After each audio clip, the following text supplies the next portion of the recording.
وہ خطاب فرمائیں گے. اب میں درخواست کر رہا ہوں جناب مولانا محمد افضل حیدری صاحب سے کہ وہ زیب ممبر ہوں اور اپنے مواعظ حسنہ سے آپ حضرات کو مستفید فرمائیں. بر محمد و آل محمد بلند تر صلوات.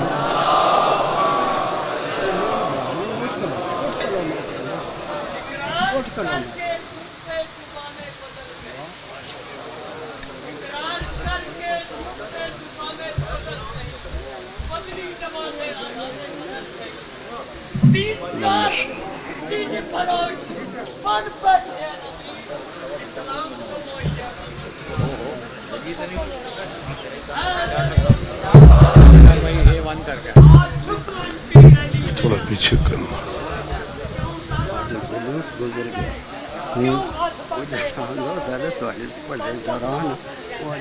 چلو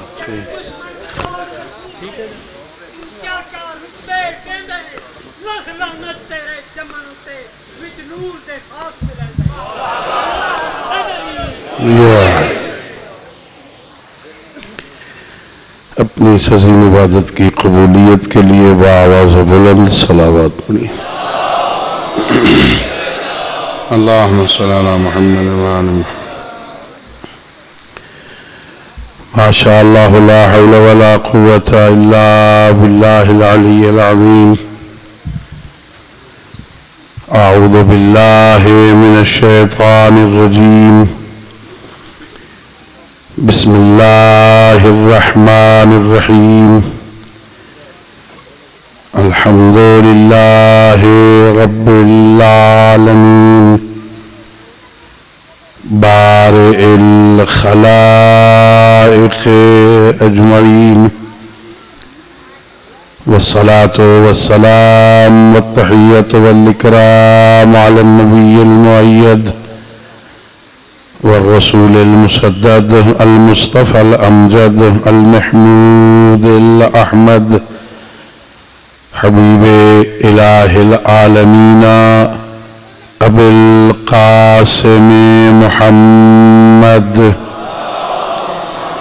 اللهم صل على محمد وعلى محمد وعلى أهل بيته الطيبين الطاهرين المعصومين الغر الميامين الذين قال الله تعالى في شأنهم إنما يريد الله ليذهب عنكم الرجس أهل البيت ويطهركم تطهيرا. اللهم صل على محمد وعلى محمد. ورحمة الله على أحبابهم وأصحابهم وشيعتهم ومواليهم ولعنة الدائمة الأبدية على أعدائهم أجمعين. أما بعد فقد قال الله تبارك وتعالى في كتابه المجيد وفرقانه الحميد وهو أصدق الصادقين وقوله الحق. بسم الله الرحمن الرحيم. ومن يعظم شعائر الله فإنها من تقوى القلوب. صلوات پڑھیے باوض. اللهم صل على محمد وآل محمد. اللہ رب العزت بحق محمد و اہل بیت محمد علیہ السلام ہم سب کی اس عبادت کو اپنی بارگاہ میں قبول فرمائے. خالق لم یزل و لا یزال بحق ائمہ اہل بیت علیہ السلام اس مجلس کو، اس ذکر کو، اس عزاداری کو، ہماری ہم سب کے مرحومین تمام شہدائے ملت، بالاخص ان مجالس کا انعقاد اور اہتمام کرنے والے مومنین کے مرحومین کی بخشش کا ذریعہ قرار دے.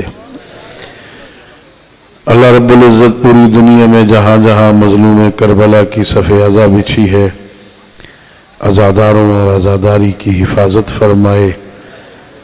تمام مریض مومنین حاضرین میں، حاضرین کے متعلقین میں مریض ہیں، اللہ رب العزت حضرت ابوالفضل العباس علیہ السلام کے صدقے میں سب کو صحت کاملہ عطا فرمائے اور ہم سب کو اپنے معصوم ہادیوں کی سیرت طیبہ کو سمجھنے اور اس پر عمل کرنے کی توفیق عطا فرمائے۔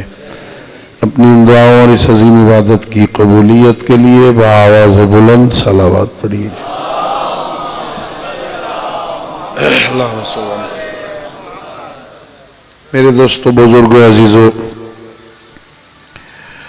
اللہ رب العزت کا لاکھ لاکھ شکر ہے کہ وہ ذات ہدیت نے، اس کریم اللہ نے، مہربان خالق نے، رحمان و رحیم پروردگار نے اس جہان فانی میں ہمیں باوقار، باعزت، سربلند زندگی گزارنے کے لیے آل محمد کے دامن سے متمسک فرمایا۔ خالق کائنات کا جتنا شکر ادا کیا جائے کم ہے۔ اللہ کی اس نعمت پر، اللہ کے اس لطف پر ہم خالق کے شکر گزار ہیں۔ یہ بہت بڑا اعزاز ہے۔ اللہ رب العزت نے ہمیں اس دنیا میں غازی کا علم اٹھانے کی توفیق دی ہے۔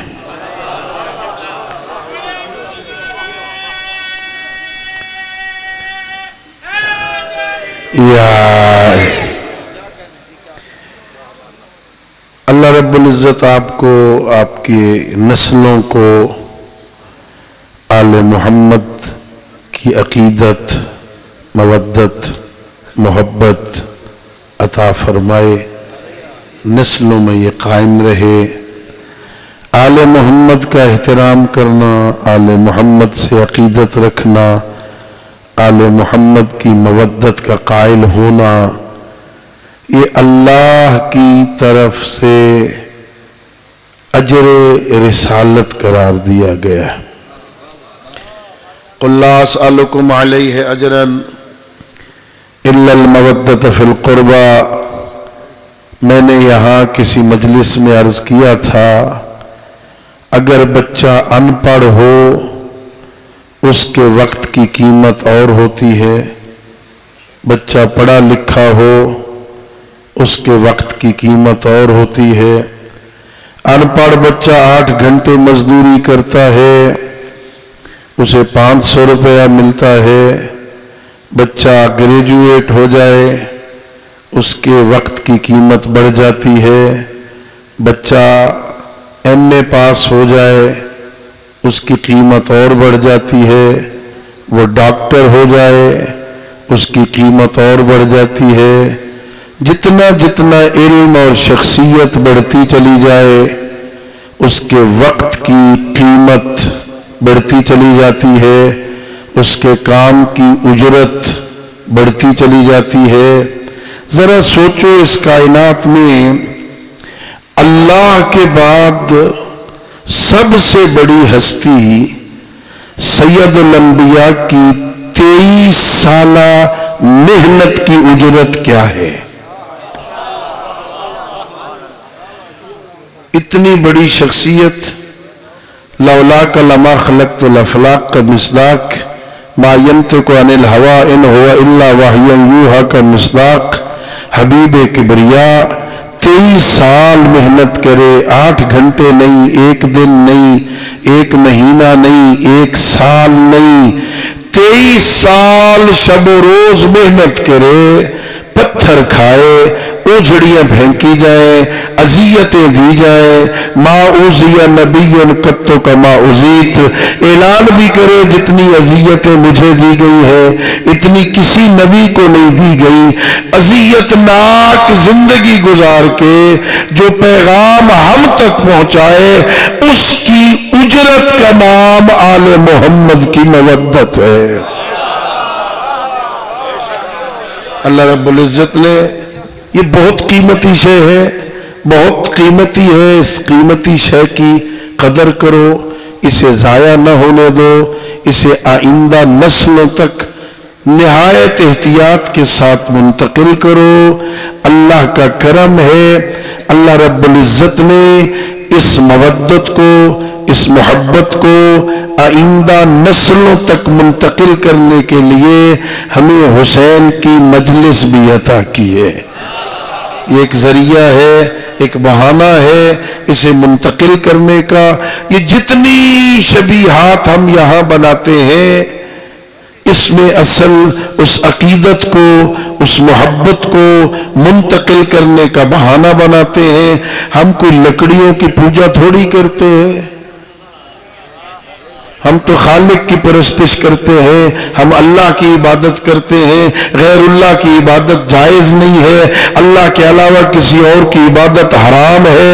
عبادت صرف اللہ کی ہوتی ہے. ہم ان لکڑیوں کو نہیں چومتے بھائی، ہم اس کپڑے کو نہیں چومتے بھائی، ہم اس لوہے کو نہیں چومتے، ہم چاندی کو نہیں چومتے. میں تو دیہاتوں میں کہیں کہتا ہوں لکڑیوں کو چومنا ہونا کسی پٹھان کے ٹال پہ چلے جائے نہ، وہاں ڈھیر لگا ہوگا لکڑیوں کا، لکڑیوں کو چومو. کپڑے کو بوسہ دینا ہے کسی کلات ہاؤس میں چلے جاؤ، بڑے تھان پڑے ہوں گے قیمتی، وہاں سے اٹھا کے بوسہ دو. اور بھائی ہم کپڑوں کو نہیں چومتے، ہم لکڑیوں کو نہیں چومتے، ہم تو اس نسبت کو سلام کرتے ہیں جو اسے غازی سے ہو گئی ہے.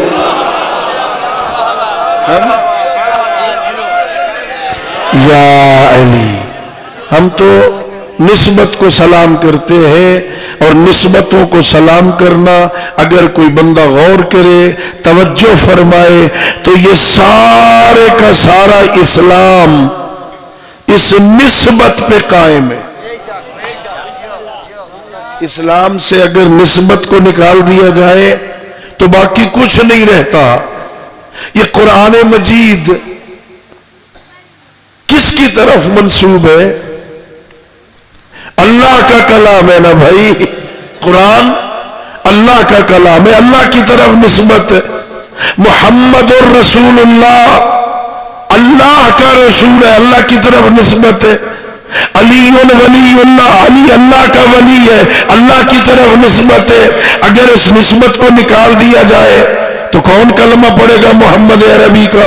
کون اس قرآن کو بوسے دے گا اگر یہ اللہ کا کلام نہ ہو؟ عام کتاب ہو، بازاروں میں بک رہی ہے کتابیں، ہر کتاب کو تو بوسے کوئی نہیں دیتا، ہر کتاب کی قسمیں تو کوئی نہیں اٹھاتا، ہر قرآن کتاب کو آنکھوں پہ تو کوئی نہیں لگاتا. اس نسبت کی وجہ سے چومتے ہیں جو اس کتاب کو اللہ سے ہو گئی. محمد کا کلمہ اس لیے پڑھتے ہیں، نسبت اللہ سے ہو گئی. علی ولی اللہ اس لیے پڑھتے ہیں، نسبت اللہ سے ہو گئی. جس کی اللہ کی طرف نسبت ہو جائے وہ بھی احترام کے لائق ہے، جس کی نسبت محمد کی طرف ہو جائے وہ بھی احترام کے لائق ہوگا نا. ایک عقیدہ ہے، عقیدہ چوک کی مجلس ہے نا. میں میسج دینا چاہتا ہوں، اگر کوئی اور دوست آیا ہوا ہو وہ سمجھ کے جائے ہم بے وقوف لوگ نہیں ہیں، ہم بے مقصد نہیں ہیں. ایک عقیدہ ہے، آیا پیغمبر کا احترام واجب ہے یا واجب نہیں؟ سید الانبیاء کا احترام تمام مسلمانوں کے نزدیک واجب ہے، ایمان کا حصہ ہے. بندہ مومن نہیں ہو سکتا اگر وہ سید الانبیاء کا احترام نہیں کرتا، سید الانبیاء کی عقیدت نہیں رکھتا، سید الانبیاء کا احترام نہ کرے، مومن نہیں بن سکتا، مسلمان نہیں بن سکتا. صرف یہ فرق ہے، آیا صرف پیغمبر کا احترام کرنا ہے یا جو چیزیں پیغمبر سے منسوب ہو جائیں ان کا بھی احترام کرنا ہے. یہ فرق ہے.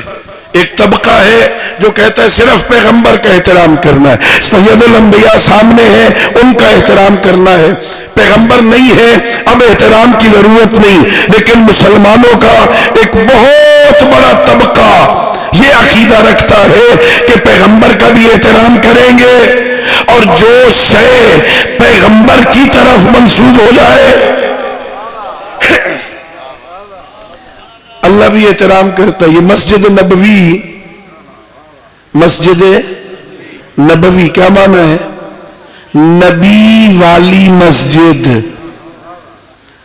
اور اور کسی مسجد میں نماز پڑھو نا اس کا ثواب اور ہے، وہ پیغمبر والی میں جا کے پڑھو نا ایک نماز کے بدلے میں اللہ 25,000 نمازوں کا ثواب، اللہ احترام کرتا ہے، یہ احترام ہے نبی کا، 25,000 نمازوں کا ثواب اللہ دیتا ہے۔ آج مسجد اس کی طرف منسوب ہو گئی۔ اللہ قرآن میں کہتا ہے لا اقسم بہذا البلد، مجھے شہر مکہ کی قسم، اللہ قسم کھا رہا ہے شہر مکہ کی قسمیں، میرا اللہ کیوں کھاتا ہے قسم؟ شہر مکہ میں کیا ہے؟ اس زمانے کو قسم کھائی جا رہی ہے جب وہاں بت تھے، وہاں لوگ بتوں کی پوجا کرتے تھے۔ میرا اللہ کیوں قسمیں کھا رہا ہے شہر مکہ کی؟ اس لیے کہ تیرا گھر ہے، کہا نہیں۔ اس لیے کہ حجر اسود ہے، کہا نہیں۔ حجر اسماعیل ہے، کہا نہیں۔ کیا 70 نبیوں کی قبریں ہیں؟ نہیں۔ مقام ابراہیم ہے؟ نہیں۔ زمزم ہے؟ نہیں۔ صفا اور مروہ کی پہاڑیاں ہیں؟ نہیں۔ وہاں حضرت حاجرہ کی تاریخ ہے؟ نہیں۔ چوک میں سنو، اللہ کہتا ہے لا اقسم بہذا البلد وانت حل بہذا البلد، مجھے شہر مکہ کی قسم، اس لیے کہ میرا محمد تو اس کی گلیوں میں پھرتا ہے۔ وہ شہر، وہ گلیاں قسم کھانے کے لائق، جہاں پیغمبر پھرے، پیغمبر سے منسوب ہو جائے وہ گلیاں قسمیں کھانے کے لائق۔ ہاں وہ مسجد پیغمبر کی طرف منسوب ہو جائے، وہاں اللہ 25,000 نمازوں کا ثواب دے دے۔ ہاں پیغمبر کی طرف منسوب بال پڑے ہوں کشمیر میں، حضرت بل کا دربار ہے نا، پیغمبر کی زلفیں پڑی ہے، سال کے بعد نکالتے، مسلمان احترام کرتے ہیں، مسلمان اسے دیکھنے جاتے ہیں، مسلمان اس کی زیارت کرتے ہیں، کشمیر کے لوگ جمع ہوتے ہیں، بال منسوب ہو جائے پیغمبر کی طرف، حالانکہ بال تھوڑے سے بڑے ہو جائے لوگ کاٹ کے الگ کر دیتے ہیں، جو عارضی ساتھ ہوتے ہیں تھوڑی دیر کے بعد کٹ کے الگ ہو جائے، وہ اگر زیارت کے لائق ہے، وہ احترام کے لائق ہے، تو اتنے بڑے مجمع میں مجھے بتایا تو جائے نا، اگر امامہ پیغمبر کی طرف منسوب ہو جائے، بادشاہی مسجد میں رکھ دیا جائے، لوگ شیشے کو چومے، اور کپڑا منسوب ہو جائے احترام کے لائق ہے، بال منسوب ہو جائے احترام کے لائق ہے، اور مسلمانوں ذرا بتاؤ تو صحیح وہ ہستیاں جن کی رگوں میں محمد کا لہو دوڑے، وہ ہستیاں یا علی نا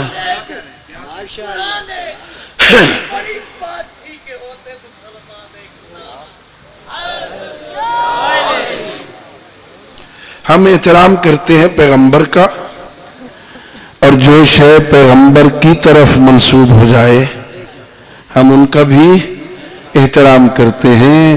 ہم کپڑے نہیں چومتے، ہم لکڑیاں نہیں چومتے، لوہا نہیں چومتے، ہم نسبت کو سلام کرتے ہیں۔ اور اللہ قرآن میں کہتا ہے وَمَن يُعَظِّمْ شَعَائِرَ اللَّهِ، جو شعائر خدا کی تعظیم کرتا ہے فَإِنَّهَا مِن تَقْوَى الْقُلُوبِ،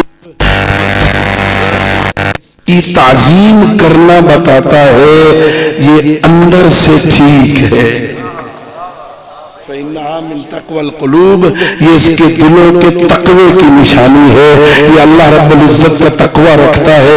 دوستو پھر سنو، اب آپ سے بات کرنا چاہتا ہوں، یہ بات تو دوسروں کو سمجھانے کی تھی نا، اب آپ سے بات کرنی ہے کہ حسین ابن علی کا احترام کیا ہے۔ ہم پر واجب ہے نا امام حسین علیہ السلام کا احترام کرنا، ہماری عقیدت میں شامل ہے نا، ہمارے مذہب میں شامل ہے نا، ہمارے ایمان کا حصہ ہے نا۔ امام حسین علیہ السلام کا احترام کیا ہے؟ ایک احترام یہ ہے امام حسین علیہ السلام کا بغیر وضو کے امام کے نام کو ہاتھ نہیں لگا سکتے۔ حرام ہے شریعت محمدیہ میں، مذہب جعفریہ میں امام کا نام لکھا ہوا ہو، یہ سامنے یہ کپڑا پڑا ہے نا، ادھر محمد رسول اللہ ہے، ادھر حسن ہے، ادھر علی ولی اللہ ہے، اگر کوئی بندہ یہاں کھڑا ہوتا ہے اور اس نے وضو نہیں کیا ہوا ان پہ ہاتھ رکھتا ہے، حرام کرتا ہے۔ اللہ نے پاک بنائے ہیں، ان کے ناموں کا احترام ہے، لہذا یا وضو کر کے آئے یا پھر اپنے گلے کا کپڑا اتارے ان ناموں کے اوپر رکھ دے تاکہ اس نام پر میرا ہاتھ بغیر وضو کے لگنے نہ پائے۔ اگر بات سمجھ آئی ہے تو ذرا غور تو کرے نا، جس امام کے نام کو بغیر وضو کے ہاتھوں کے پاک ہوئے بغیر جس کے نام کو ہاتھ نہیں لگا سکتے، اللہ سے پاک ہوئے بغیر اس حسین کی محبت اندر کیسے جائے؟ پاک ہونا ضروری ہے۔ ہاں، امام کا پہلا احترام یہ ہے۔ میرے نوجوان بچے، عزیز بھائی جو ہاتھوں میں کڑیاں پہنے ہوئے، جو گلے میں لاکٹ پہنے ہوئے، ائمہ کے نام لکھے ہوئے اس پر، جو علم کو ہاتھ لگاتے ہیں ائمہ کے نام لکھے ہوتے ہیں، میں انہیں بتا رہا ہوں فقہ امام صادق میں حکم یہ ہے، کڑی پہنی ہے پہن لی ہے نا، اگر اس پہ نام لکھے ہوئے بغیر وضو کے نہ پہنا کر۔ تیرا جسم پاک ہونا چاہیے، تیرا بدن پاک ہونا چاہیے، پاک نام ہے۔ ایک احترام یہ ہے اس کو بغیر وضو کے ہاتھ نہیں لگانا، اپنے ائمہ کے ناموں کو بغیر وضو کے مس نہیں کرنا۔ اور دوسرا احترام یہ ہے، ایک ہے یہ ماتم، یہ مجلس، جب تک مجلس ہو رہی ہے امام کا احترام ہو رہا ہے، مجلس ختم ہو جائے گی یہ باب بند ہو جائے گا، ماتم کرنا احترام ہو رہا ہے، ماتم کا حلقہ ٹوٹ گیا یہ سلسلہ بند ہو جائے گا۔ مستقل احترام یہ ہے کہ حسین جو مشن لے کے گئے تھے اس مشن کو زندہ رکھو، اس مشن پہ قائم رہو۔ ایک عقیدت یہ ہوتی ہے ذکر کیا جتنی دیر ذکر ہو رہا ہے یہ احترام ہے، ہاں ذکر کا باب بند ہو جائے گا، ابھی آدھے گھنٹے بعد ایک گھنٹے بعد مجلس کا باب بند ہوگا نا تو یہ ذکر یہ عبادت رک جائے گی۔ ایک طریقہ یہ ہے 24 گھنٹے وہ کام کر جو حسین بچا کے گیا تھا۔ تیرا سونا بھی عبادت، تیرا چلنا بھی عبادت، تیرا گھر میں بیٹھنا بھی عبادت، تیرا کچھ دیکھنا بھی عبادت، تیرا سو جانا بھی اللہ عبادت شمار فرمائے گا۔ شرط یہ ہے کہ حسین ابن علی کے مشن کا خیال، بہت پاکیزہ مشن تھا نا، سارے نبی جس کے ممنون ہے اسے حسین کہتے ہیں۔ اللہ اکبر، یہ کوئی چھوٹا کام نہیں۔ حسینیت، حسینیت، یزیدیت، نعرہ تکبیر، نعرہ رسالت، نعرہ ولایت، علی نعرہ حیدری۔ حسین ابن علی نے وہ کام کیا ہے، چھوٹا کام نہیں ہے، شاید ہم اس کی گہرائی تک نہیں گئے۔ 1,24,000 نبی جس کے ممنون ہیں اسے حسین کہتے ہیں۔ 1,24,000 نبی کی محنتوں کے محافظ کو حسین کہتے ہیں۔ اتنا بڑا کام صرف 8 گھنٹے میں، 8 گھنٹے میں حسین ابن علی نے وہ محنت کی ہے۔ پیغمبر نے 23 سال میں جو دین پہنچایا تھا وہ 40 سال چلا، 50 ہجری میں اس کا رخ بدل چکا تھا، تبدیل ہو گیا تھا۔ 40 سال کے اندر چینجنگ آ گئی تھی، لیکن 8 گھنٹے جو محنت حسین ابن علی کی بھی کی ہے نا، حلال محمد کو قیامت تک حلال کر گیا۔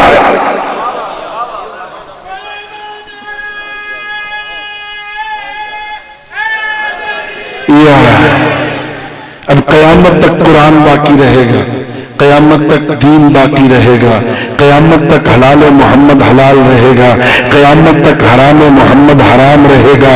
یہ جو قیامت تک محمد الرسول اللہ پڑھا جاتا رہے گا، یہ محنت ہے حسین ابن علی کی۔ اور جو پیغمبر نے فرمایا تھا نا حسین منی وانا من الحسین، یہ ہے اس کا مفہوم۔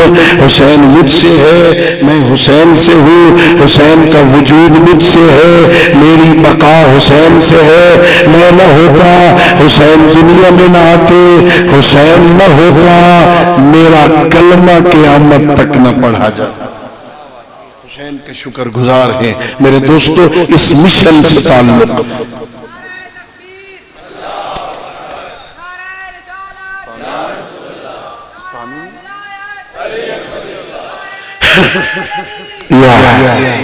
ہماری ذمہ داری کیا ہے؟ آنہائی کے رفتاند کار حسینی کرداند و آنہائی کے باقی اند باید کار زینبی انجام دہند۔ بہت بڑا پیغام ہے۔ جو چلے گئے ہمارے بھائی، ہمارے بابا، ہمارے رشتہ دار جو چلے گئے نا، دنیا چھوڑ کے چلے گئے، انہوں نے وہ کام کیا ہے جو حسین ابن علی نے کیا تھا، اپنی ذمہ داری ادا کی، چلے گئے ہیں۔ وہ جو بچ گئے ہو نا، تمہاری ذمہ داری ہے وہ کرو جو زینب کبریٰ نے کیا تھا۔ حسین ابن علی نے دین بچایا ہے، جناب سیدہ نے حسینیت کو بچایا ہے۔ جناب سیدہ نے بہت محنت کی ہے نا، جنگل میں ہوا تھا نا، جنگل کا واقعہ ہے۔ 2.5 سال یزید نے حکومت کی۔ پہلے سال آل محمد کے گھر کو برباد کیا، دوسرے سال مدینے پہ حملہ کیا، تیسرے سال مکہ پہ حملہ کیا، مدینے میں مسجد نبوی میں گھوڑے بندھوائے، کئی صلاح گناہ کیے وہاں پر۔ وہاں خانہ کعبہ کو مکہ میں پردے ڈلوائے گئے، خانہ کعبہ کا کسی کو کوئی پتہ نہیں، حالانکہ مسلمانوں کے شہر میں ہوا۔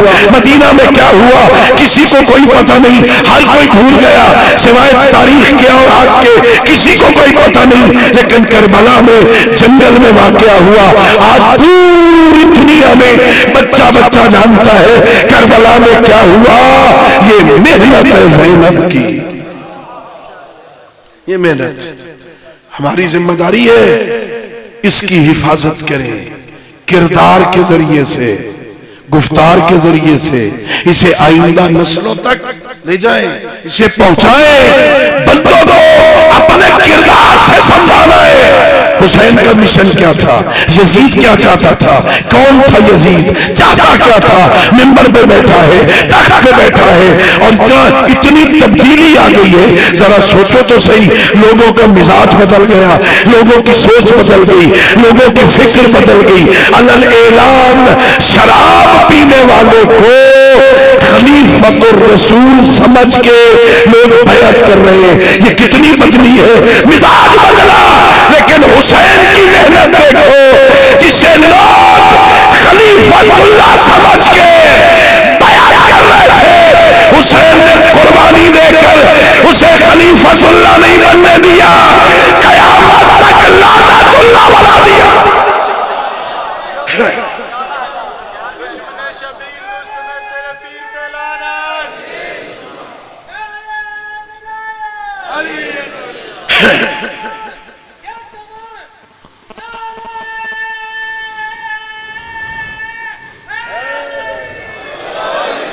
قیامت تک ہر باضمیر یزید پہ لعنت کرتا ہے۔ یہ محنت ہے حسین ابن علی کی، اسے خلیفۃ اللہ نہیں بننے دیا۔ یزید اس لائق نہیں ہے، یزید لعنت کے لائق ہے نا، کیونکہ وہ قرآن کی نفی کر رہا ہے، وہ وحی کی نفی کر رہا ہے، وہ فرشتوں کی نفی کر رہا ہے، کہتا ہے کوئی وحی نہیں آئی، کوئی قرآن نہیں اترا، کچھ نہیں ہوا، یہ کچھ نہیں تھا۔ یہ بنی ہاشم نے حکومت حاصل کرنے کے لیے ڈھونگ رچایا تھا۔ وہ کہہ رہا تھا کوئی وحی نہیں آئی، کوئی قرآن نہیں اترا، حسین لوگ کے نیزہ پہ پڑھ کے سنا رہا تھا۔ ہاں، حسین ابن علی نے اس قرآن کو بچا لیا، حسین نے آپ پیغمبر کی شریعت کو بچا لیا۔ ہماری ذمہ داری یہ ہے اس مشن کو، اس پیغام کو اپنے بچوں تک، اپنی نسلوں تک پہنچائیں۔ ہم نے اپنے کردار سے دین کو اب زندہ رکھنا، اپنی نسلوں کو دیندار بنائیے، اپنی نسلوں کو دین شناس بنائیے. اور کل کی مجلس میں میں نے چوک میں چھپر بازار میں کہا تھا ایک دیندار ہوتا ہے، ایک دین شناس ہوتا ہے. دیندار اور ہوتا ہے جس نے سنا دین کیا ہے، سن کے اپنا لیا، وہ دیندار ہے. جس نے دین کی حقیقت کو سمجھا وہ دین شناس ہے. تمہیں ہزاروں بندے کائنات میں ملیں گے جو دیندار ہے، تمہیں لاکھوں بندے دنیا میں ملیں گے جو دین شناس ہے. چکوال والوں ساری کائنات کا چکر لگاؤ، تمہیں دین بنا صرف حسین ملے گا. اللہ اکبر ہے نا یا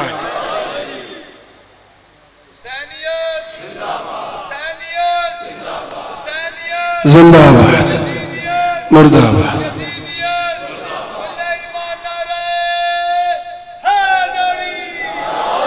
حسین دین پناہ بن گیا ہے نا. پس بنائے لا الہ است حسین.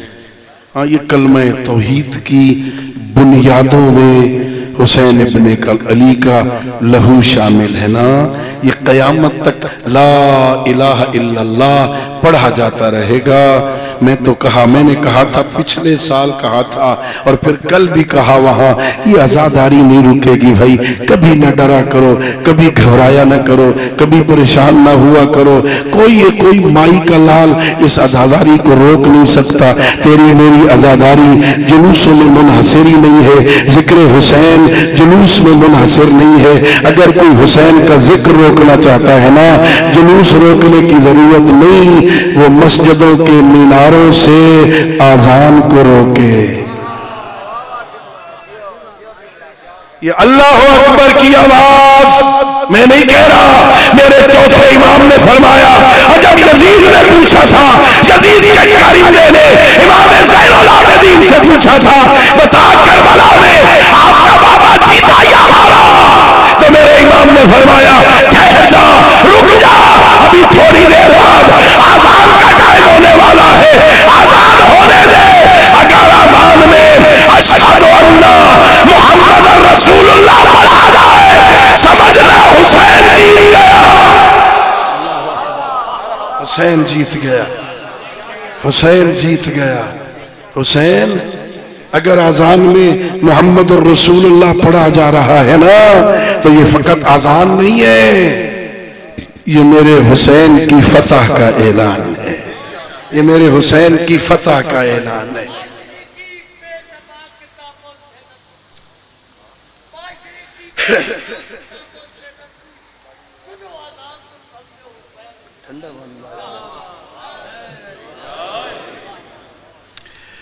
تو دوستو عزیزو، اپنی ذمہ داریاں ہمیں ادا کرنی چاہیے. ہاں ہمیں کسی سے ہمیں کیا دشمنی ہے بھائی؟ ہم کسی کے خلاف جلوس نہیں نکالتے، ہم تو اپنی فتح کا جلوس نکالتے.